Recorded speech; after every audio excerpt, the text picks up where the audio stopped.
Hello guys, welcome back. So let's start with a new topic, that is brachial plexus.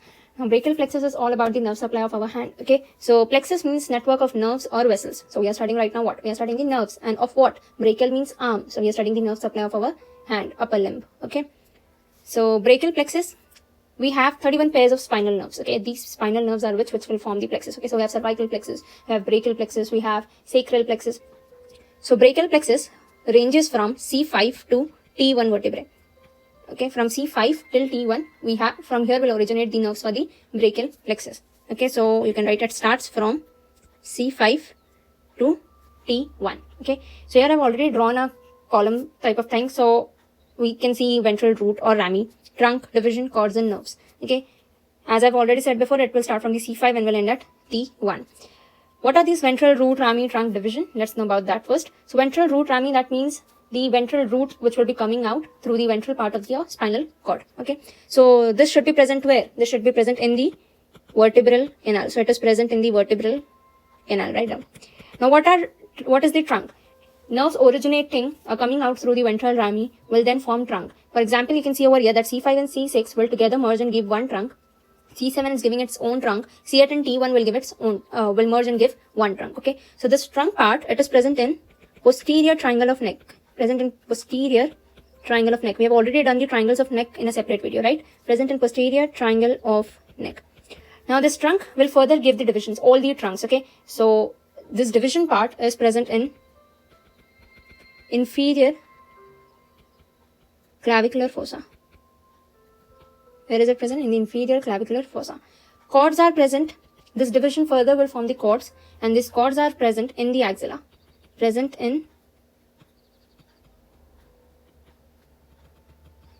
These cords are present in the axilla.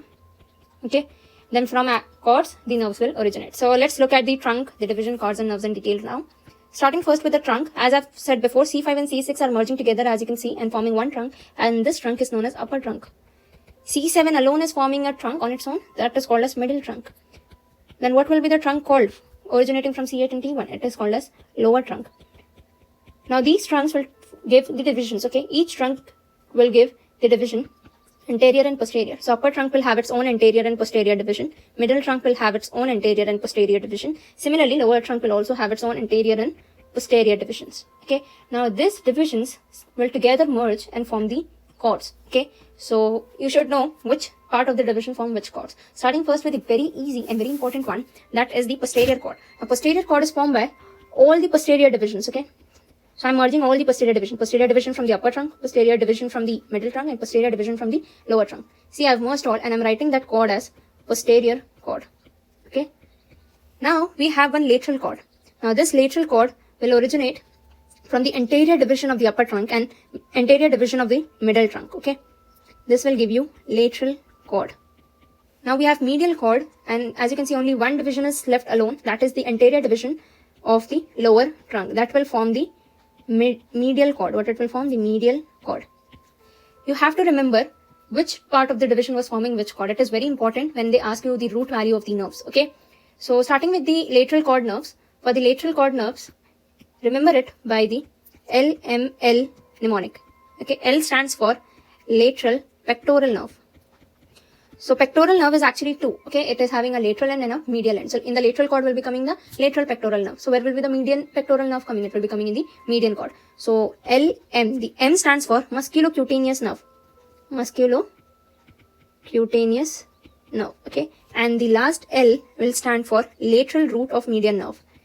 Now, as pectoral nerve was having two ends, similarly median nerve is also having two ends. Okay, a lateral end and a median end. Similarly, as I said before, for the pectoral nerve, lateral root of the median nerve will be present in the lateral cord. Median root of the median nerve will be present in the medial cord. So right now we're talking about the lateral root of median nerve, which is coming under the lateral cord. Okay, so medial cord becomes easy, right? We already know two nerves from this part, right? So let's write down. For this, you can remember the mnemonic MUM, M-U-M-M. So the first M stands for the medial pectoral nerve. This we have discussed right few minutes ago. Then U, right? I said MUM. U stands for ulnar nerve. Very important nerve. Then again M, which stands for medial root of median nerve. And the last is medial cutaneous nerve of arm. Okay, so you can remember it by the mnemonic mum. So I'm writing here the mnemonic M-U-M-M. Okay, we call mummy, right? M-U-M-M-Y. So you can remove the Y. Okay, mum. And for lateral cord, you can remember by L-M-L. Okay. Posterior cord, very important. We have a mnemonic for it, that is lunar, L-U-N-A-R. Okay, so let's write it down. So the first L stands for lateral subscapular. Lateral subscapular. U will stand for upper subscapular. Okay. N stands for nerve to latissimus dorsi. Nerve to latissimus dorsi. Now this nerve is also known as thoracodorsal nerve. Also known as thoracodorsal nerve. Okay. A stands for axillary nerve, a very important nerve supplying only two muscles. Do you remember that? It was deltoid muscle and teres minor. And the last R stands for the radial nerve. Again an important nerve. Among this, you have to remember the axillary nerve, which is important. Why it is important, let's know in just few minutes. First, let me tell you about how to answer the questions. If they ask you what is the root value for the musculocutaneous nerve, what will be your answer? You can see musculocutaneous nerve comes under which cord? It comes under lateral cord. Lateral cord is formed by which divisions? Anterior division of the upper trunk, which is having root value C5, C6. Okay, so C5 and C6 done. Now this lateral cord is also coming from the interior division of the middle trunk. Now middle trunk, which root value? C7. So if they ask you what is the root value for the musculocutaneous nerve, you have to take in consideration all these three roots, C5, C6, C7. Similarly, you have to do this for all the other nerves if they ask you. And the point here of me telling you this was that if they ask you now root value of the median nerve, they haven't specified yet. Are they asking about the lateral root or are they asking about the medial root of the median nerve? So now they are asking about the general. For general, you should know that general median nerve is coming from lateral cord and is also coming from the medial cord. Now lateral cord till C7. Lateral cord is till C7 and the medial cord is from C8 and T1. So the general root value for the median nerve will be C5 till T1. Similarly for the pectoral nerve, in general if they are asking about the pectoral nerve, then it will be from C5 to T1. But if they ask you about lateral root of the pectoral nerve, then you have to look at, see, this is the lateral root of pectoral nerve coming from the lateral cord. Anterior divisions, right, from the upper trunk and middle trunk. Together the rami will become C5, C6, C7. If they ask you medial root of the pectoral nerve, then you have to see medial root of pectoral nerve comes under anterior division of the lower trunk, which is having the root value C8, T1. So the median root of the pectoral nerve will have the root value C8, T1. Lateral root of the pectoral nerve will have the root value C5, C6, C7. And if they only mention that the root value of pectoral nerve is, then you have to write from C5 to T1. I hope this part is clear. Similarly, you have to do for the median nerve. Be attentive on the question if they're asking generally about the nerve or if they have specified which part of the nerve they are talking about. Okay. Similarly, your axillary nerve should have the root value from C5 to T1 because posterior divisions of all the trunks, right, together form the posterior cord, which will give axillary nerve. But here, axillary nerve comes under exception as it has the root value only C5 and C6. So this becomes a question for the croc. You must remember the root value for the axillary nerve is C5, C6. It is exception. And exceptions are the must for you to learn. Okay. Now there are some nerves which will directly originate from the ventral root and will not go into forming a trunk, first divisions, then cords, then nerve. Okay, they will directly originate from the ventral root. Let's look at them. From C5 will directly originate a nerve which is known as nerve to rhomboideus, and it is also known as dorsoscapular nerve. What it is known as? Dorsoscapular nerve. Okay, it will directly originate from C5. Let me name this nerve as number 1. Okay. From C5, C6, C7 together, C5, C6, C7 together will originate a nerve that is known as long thoracic nerve. Now this long thoracic nerve, do you remember which muscle it was supplying? It was serratus anterior. So I'm naming this nerve as number 2 because they are originating directly. Okay. From the upper trunk will originate nerve number 3, which is known as suprascapular nerve. Suprascapular nerve. And also originate nerve number 4, which is nerve to subclavius. Nerve to subclavius. And I'll name this anterior division and the posterior division of the upper trunk as 5th and 6th point. Okay, because some nerves from the anterior division, some from the posterior division together, and this all rest 1, 2, 3, 4 nerves which I have mentioned, that together forms the Erb's point. Okay, now what is that Erb's point? So you have to remember Erb's point is equal to 1, 2, 3, 4, 5 and 6. Now this Erb's point, it is present 2 to 3 centimeter above the clavicle. Okay, present above the clavicle. So if any damage is done at this point, this results in Erb's palsy. Erb's palsy is where the patient's hand will be rotated medially in such a way it will look that a porter is or a waiter is waiting for a tip. Okay, we'll be doing this in detail later on, so don't worry. Just know that what is Erb's point, which nerves comes under that. Okay, just remember anterior and posterior division of the upper trunk, suprascapular nerve, nerve to subclavius, dorsoscapular nerve, long thoracic nerve. These are the nerves which comes under the Erb's point. And remember how I told you about to be attentive on the question which they are asking about the root values of the nerve. That's it about the brachial plexus that you should know. And one more thing, remember the root value for the axillary nerve. It's an exception which is having the root value C5 and C6. Okay, so that's it for the brachial plexus. I hope everything is clear. So now we are done with the brachial plexus. Let's look at what happens if you have problem in them. Okay, in few minutes ago I have told you about the Erb's palsy. Okay, if there's any problem in those 1, 2, 3, 4, 5, 6 points, it results in Erb's palsy. So there's one more paralysis which is Klumpke's paralysis. Okay, so we'll differentiate between those, starting first with the Erb's paralysis or Erb's palsy. Then you have Klumpke paralysis. Okay, so this Erb's palsy, it is injury to the upper part of the brachial plexus, right? Which roots do you remember? Right now we have done it. It was root C5 and C6, right? Klumpke's paralysis, it is injury to lower part of the brachial plexus. Injury to lower part of brachial plexus. So what should be the root value? The last root, that is C8 and T1. Okay. For Erb's palsy, you must remember that it is also known as policeman or waiter or porter's tip deformity. Policeman, waiter and porters, these all people look out for tips, right, at the end of their works. So what do? They twist their hand. On the left hand side picture you can see they are twisting their hand, they twist their hand backwards, right, as if looking for a tip to be taken in a very hidden way, to not show other people that they are taking the tip. So that's why it was termed like this. Okay, policeman's, waiter's or porter's tip deformity. Okay, so you can look at the position of the hand, right? So let's write about this position. You don't have to draw this picture. Okay, this was for you to visualize how it actually looks. Okay, so write down the position or the appearance. For this, you can see that the elbow is extended. Come on, let's check if the elbow is extended. Yes, it is extended. In the second position, you should check is that forearm is pronated.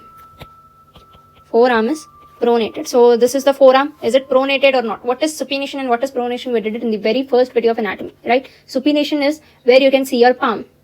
Pronation was where you can see your back. So it is pronated. Here what you can see, this is the back part of the hand, right? So it is pronated. Fine. This position is also right. Wrist is hyperflexed. Flexion means decreasing the angle. Can you see? The angle is decreased here because this hand will go more upwards, okay? Waiting for the tip. So it is hyperflexed. So this position is as well right. Shoulder is adducted, you can say. Shoulder is adducted. Or you can say internally rotated. Come on, check this. If this is also right. Shoulder is adducted. Adducted means adduction. Adduction is adding towards the body. It is, yes, it is added towards the body. It is internally rotated, you can see, right? So yes, this position is also correct. So position and appearance, I hope this is clear for you about the Erb's palsy. We'll look at the cause of it just a few minutes after. First, we'll do the Klumpke's paralysis. So for the Klumpke's paralysis injury, we know. Now this person with Klumpke's paralysis, they will have claw hand appearance. What they will have claw hand appearance, but along with this claw hand, they will be having Horner syndrome. So claw hand appearance with Horner syndrome. Now what is this syndrome? Let's look at it in detail. So write the mnemonic sample for this. So SAMPL and lastly it's E. So here S stands for injury to sympathetic chain. What it stands for? Injury to sympathetic chain. A stands for anhidrosis. An means absent. Hidrosis means sweating. So it is absence of sweating. It's important for you to know the meaning behind the words. Okay, don't just mug up the words. So what is anhidrosis? Absence of sweating. M stands for, you can say meiosis, or it is also written as MYOSIS, meiosis. Okay, now what this means? It means excessive constriction of pupil. In pharmacology, you might have done or you will be doing sympathetic and parasympathetic system. Now, you should know that sympathetic and parasympathetic do not work together. If sympathetic is active, parasympathetic has to shut down. Not shut down actually, parasympathetic has to go slow. If parasympathetic is active, sympathetic doesn't work at that time. So here what happened, we have injury to sympathetic chain, right? So there should be parasympathetic active. So they will have meiosis. Meiosis is a characteristic for us to know that the parasympathetic is active, okay? This is just an extra information for you. P stands for ptosis. Okay, now ptosis means drooping of eyelid. What it means, I will tell you in few minutes. Drooping of eyelid. L stands for loss of sympathetic reflex. If sympathetic chain is damaged, will there be any reflex for sympathetic system? No, there won't be. So loss of sympathetic reflex. E stands for enophthalmos. Enophthalmos. What does this mean? Eye goes inside, in simple words if I say. Okay, eyes goes inside, or sunken eyes we can say. Okay, now let's look at what was ptosis and what was enophthalmos. First, you should know what do you mean by eyelid. First of all, eyelid is this fold you can see. This fold, it helps you protect the eye. Okay, it closes over the eye so that it is protected. So this is the eyelid. This is a normal eye. Ptosis is where there is drooping of the upper eyelid. So this is the eyelid. You can see it is drooped. Okay, you can see that the eyes are half closed. This is the normal. This is abnormal on the right part. So this is drooping of eyelid. This is called as ptosis. Enophthalmos is where the eye is sunken. You can see the eye is gone inside. Eye is sulked inside. Sunken eyes. This is the normal eye. This is the sunken eye. Okay. Now let's look at the causes of Erb's palsy and the Klumpke's paralysis. So causes Erb's palsy is direct injury to neck and shoulder. So if a person suffers direct injury to the nerves and to the neck and the shoulder, they might get Erb's palsy. Okay, or you can say undue suppression of head from trunk. Now what it also has one word which is called as shoulder dystocia. Okay, it results in birth injury. So when the baby comes out of the birth canal, this shoulder dystocia happens where there is head and trunk suppression takes place. Okay, so results from birth injury. Now causes for this Klumpke's, it is direct injury to thorax and axilla. There it was neck and shoulder, here it is thorax and axilla. And similarly here also has shoulder dystocia. And there comes one more cause over here that is important, that is catching something to prevent from falling. Now what does that mean? Is if someone is falling from the mountain, what it will try to catch? It will try to catch if there's any branch of the tree, right? You've seen in many movies, right?